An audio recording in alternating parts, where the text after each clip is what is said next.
Well, good morning, family. It's a good day to worship the Lord, isn't it? It's a good day to know Jesus, isn't it? Knowing him is so incredible, so wonderful. This morning, before we get started, I want to introduce someone to some of you. Many of you know Sean Youngblood. And Sean, would you come on up? You know Sean because him and, of course, Gia here is on staff, and Sean and Gia have been in charge of our first impressions and our greeters for a long time, and have now, of course, have taken on other responsibilities. But Sean now is he's taken on a new challenge, and I'm so excited about this. I have been talking for a while about the importance of the voice of the Christian community in our political arena. And for too long, I believe the church has we've just kind of had this joy love fest among ourselves, and just kind of left the political thing all to the politicians. And people who've taken the reign oftentimes have been people that are completely against the things and the principles and the values that we hold as Christians.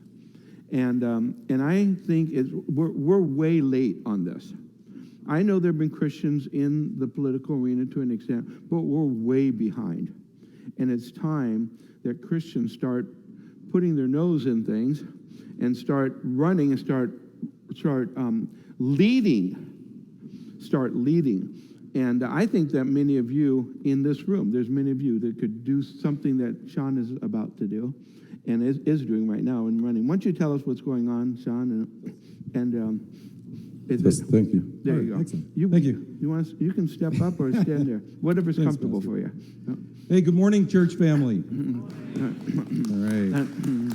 God bless. Thank you all for being here today. So, as Pastor was saying, I took basically a leap of faith. I believed that God was leading me into an area in which I wouldn't normally be in, and that would be politics. I figured, you know what, I'm going to just enjoy what I currently do. I'm a firefighter paramedic. I've been so for 25 years, and I figured I'm going to just retire, and it's all going to be good. But it's kind of weird how God changes things on you, how he's got a plan that you don't even see, and it just kind of blindsides you in a sense. But you know what? It is truly a God thing, and God is the one that's going to be running a campaign for me to go onto their school board. And I just wanted to kind of tell you guys a little bit about this. Maybe you're not too familiar with your local school board. Maybe you have kids or don't have kids in the school board, but I kind of want to tell you why it's important. So I just got a couple of things that I wrote down here. First of all, I think that it's all of our duties from God to protect the innocent. Wouldn't you agree with that? Yeah. Absolutely. So the children in public schools right now, they're being given just a dangerous ideology, dangerous curriculum. In my belief, I think children should have a environment in which they could focus on academics as opposed to any social or radical ideologies. Does that kind of make sense? I think, secondly, we need to protect the future of our community and our country from all of this radical anti-American and anti-God rhetoric. So, because I think we all know that these children that we're bringing up are going to be our future judges, our future teachers, our future leaders in America. Does that kind of sound right? Excellent. So, where are they getting this anti-American message from? Are they getting it at home? I don't believe so. I truly think that we're teaching our kids at home the way that they should be raised, be the godly, the American tradition type thing. So where are they getting this stuff? And initially it was that they were going off to college with these good American values, and they were being taught a Marxist ideology. And their teachers, the ones that they're looking up to, the professors, and they're just soaking it in, right? And all of their morality is being shattered. So you get what we're seeing today in America. Certain cities of ours are on fire.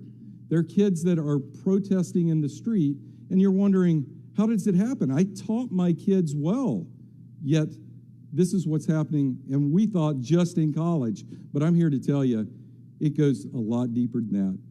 It's going down into our public schools as far as the elementary level.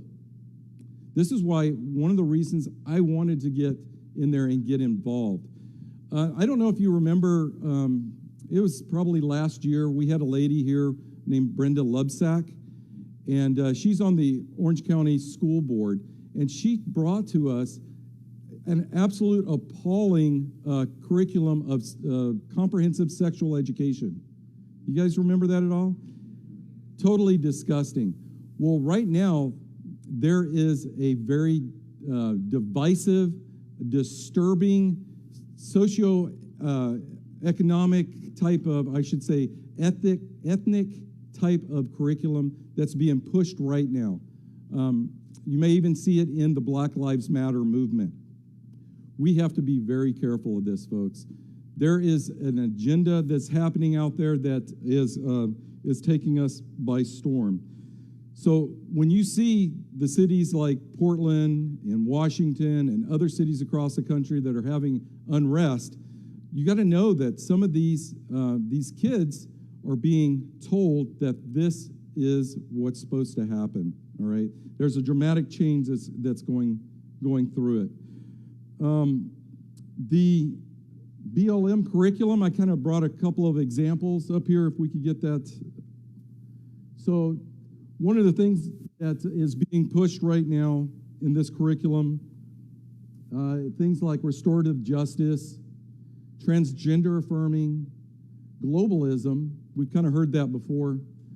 We've got black villages, black family diversity, and folks, that's just one thing in which they're having our kids get into that, and almost to the point of where they want them to take an oath on this type of material.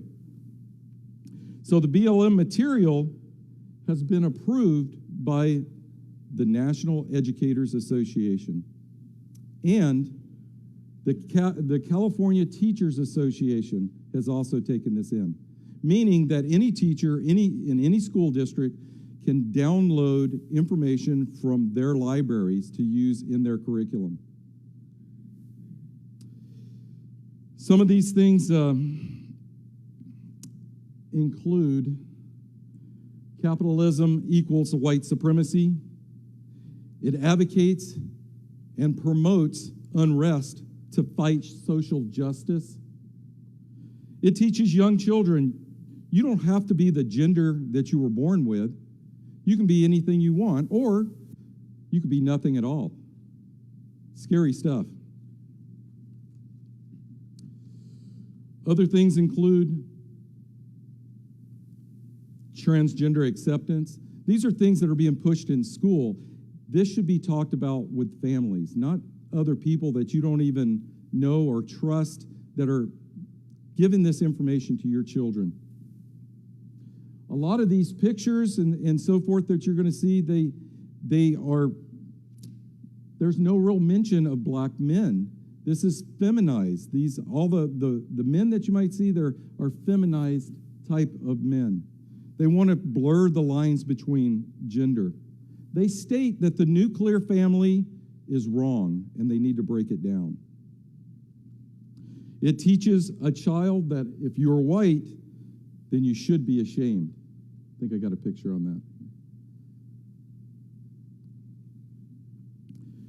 that. It's my belief, guys, that teachers should remain bipartisan, meaning this curriculum that is happening, it's not academic, it's social.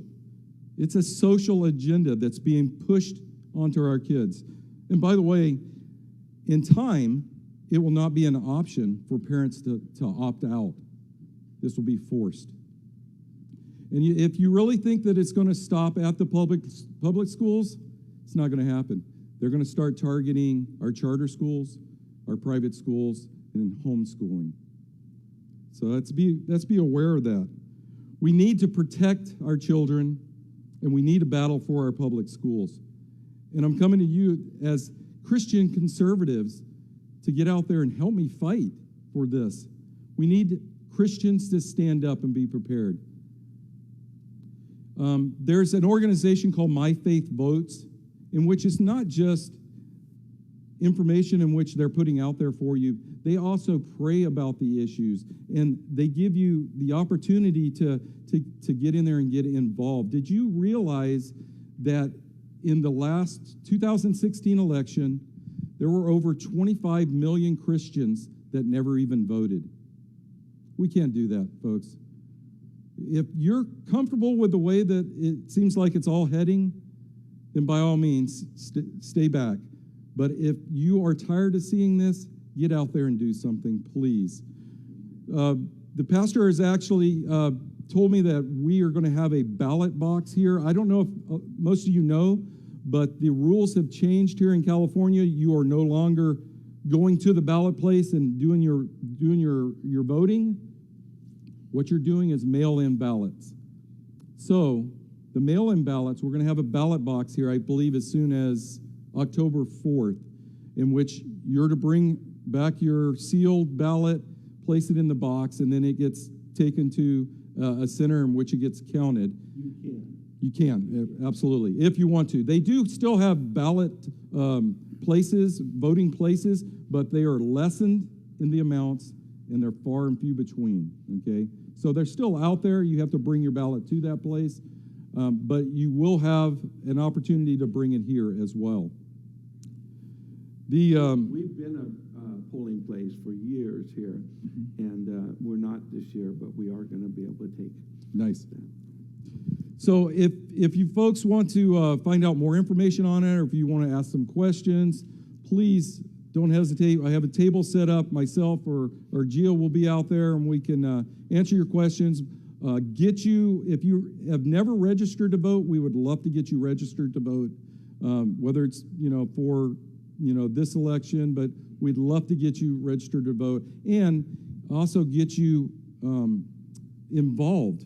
Volunteer, folks, please. Volunteer for any of these types of campaigns, at your local levels especially. Thank you very much.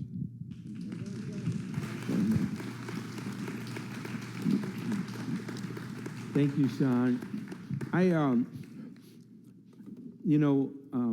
When Sean was mentioning, in fact, the BLM curriculum and so forth, as you know, I mentioned quite a while ago, right at the beginning of, as things started, that I am for Black lives.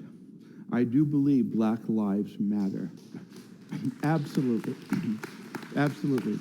But we make a distinction between the organization and the heart of the movement to help Black Americans. Sean himself has Black family members. So when he's referring to that in that way, he's referring to a movement that is founded in Marxism.